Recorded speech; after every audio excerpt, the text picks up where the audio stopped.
Thank you for viewing my presentation today. My name is Lila Sanchez, and I'm here to discuss about my research topic, which is going to be about the Trail of Tears.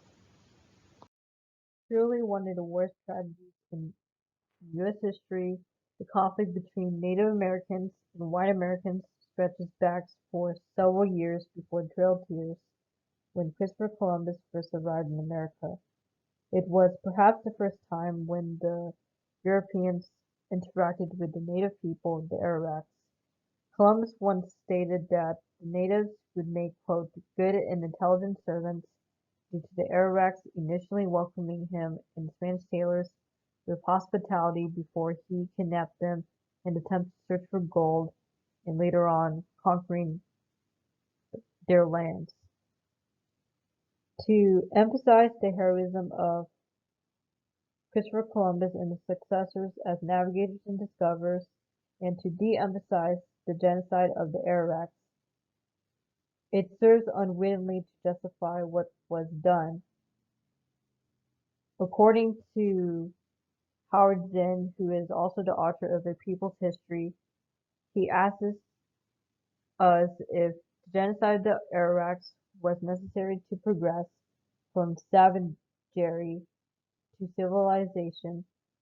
Even if losses are essential for society to move forward, people who suffer for the sake of progress don't get to decide their own fate. The research presentation will examine how President Jackson signing the Indian Removal Act is complementary to the definition of genocide and why America has never officially admitted that the Trail of Tears was an act of intimidation.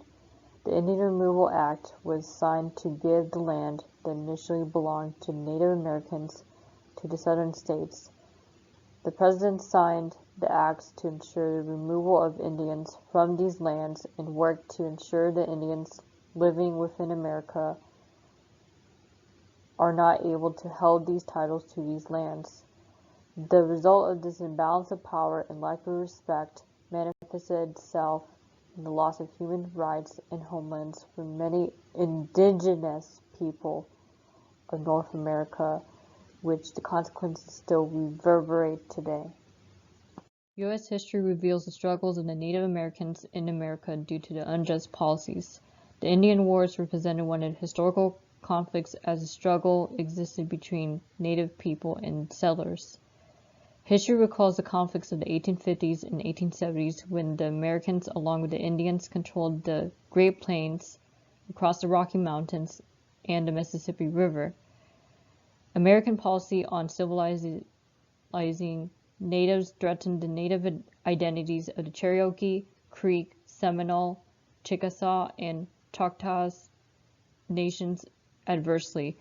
The adoption of the Dawes Act in 1880 resulted in the possession of the native Indian lands by the Americans. The lands were agriculturally rich that supported the Five Nations.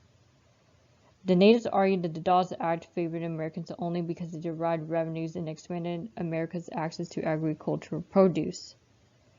The provisions and administration have been ineffective in replacing these tribes that created misery for the natives. The forced relocations also represent a dark picture of the American policies towards Native Americans.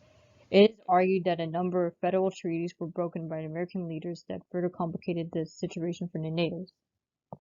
Native tribes were forced to adopt the American way of life by giving up their cultural values and lifestyles.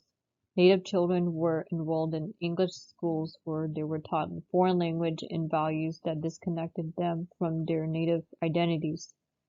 History reveals the removal of Indians led to the unhappy settlements of the natives. The act also caused Indians and Americans to fight at political levels while whites were maintaining their supremacy. Even in modern America, natives were treated so badly and unfairly in the criminal justice system that reflects whites were still motivated by the old history of slavery. The deeper analysis of this event depicts that the past of Native Americans still affects the thoughts of the young generation. The history of Indian Removal Act is often associated with violence, injustice, and suffering. Native Americans were forced to leave their lands against their will, and then they were convinced to civilize by accepting American ways of life. This also reveals the dark side of the U.S. The Americans have always treated the natives with humiliation and disrespect by forcing them to reject their identities. The Trail of Tears is a perfect expression of the U.S. government's active inhumanity towards the natives. It's ironic that white settlers from Europe escaped oppression by coming to America for a free life and make their own choices. However, upon arrival, they decided to overuse the power they believed they had, and then oppressed the natives and trampled all of their freedoms and rights. At the same time that many among the 5 tribes prospered, others succumbed to diseases such as cholera, malaria, and mass starvation. It's estimated that 5 to 600 Chickasaws and 4 to 500 Choctaws died from smallpox in 1838. Even while the American military used physical force to march Cherokee men, women, and children westward, it resulted to mass starvation and deaths. The country's leadership once claimed that Native American removal had been indeed a great success. As recorded by Smithsonian historian at the National Museum of the American Indian, it said that about 1830 to 1850, the U.S. government used treaties, fraud, intimidation, and violence to remove about 100,000 American Indians west of the Mississippi.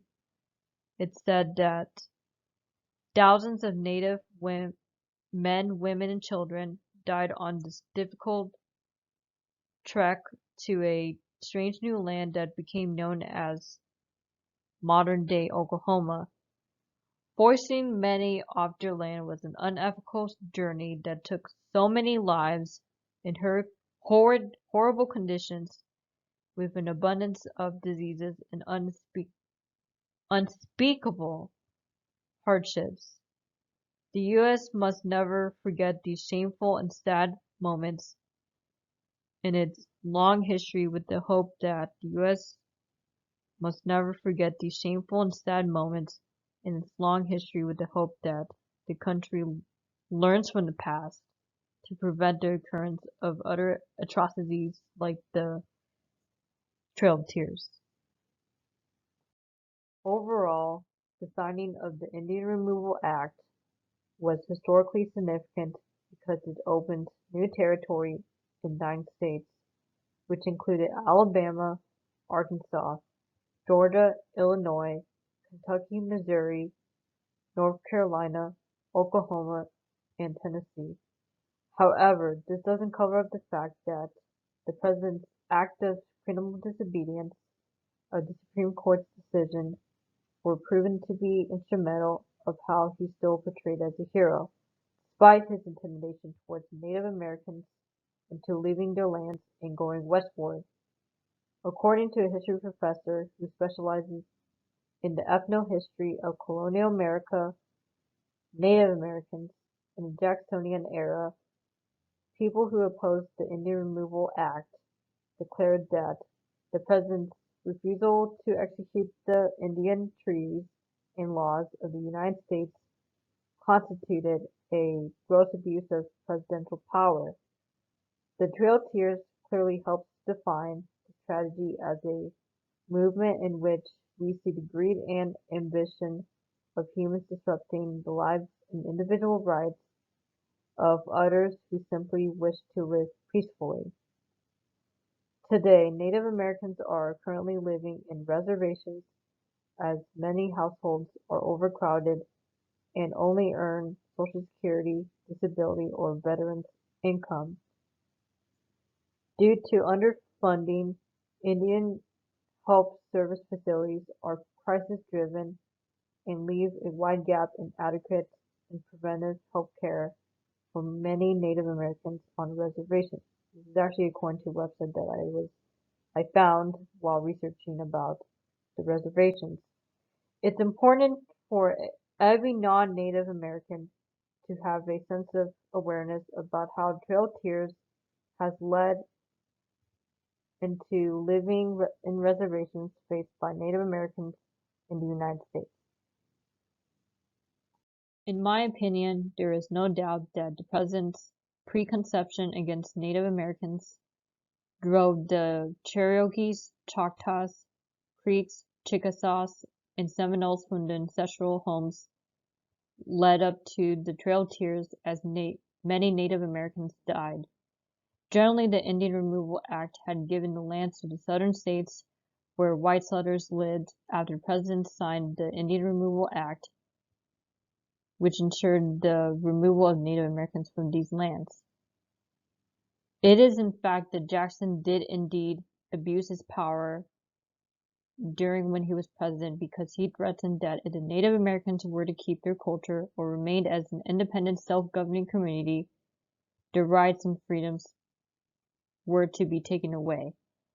If the Trail Tears were to be labeled as a genocide, I would personally categorize this event as an attempted genocide since it, quote, inflicted on the group conditions of life calculated to bring about its physical destruction in part. This is actually a lecture that I cited from the professor on Trail Tears.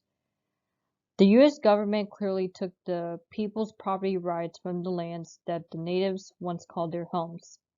After doing so much research on this topic, it's important to ask ourselves as the people of the United States that we would be either willing to accept or continue to justify this as a successful event that led to the expansion of the United States.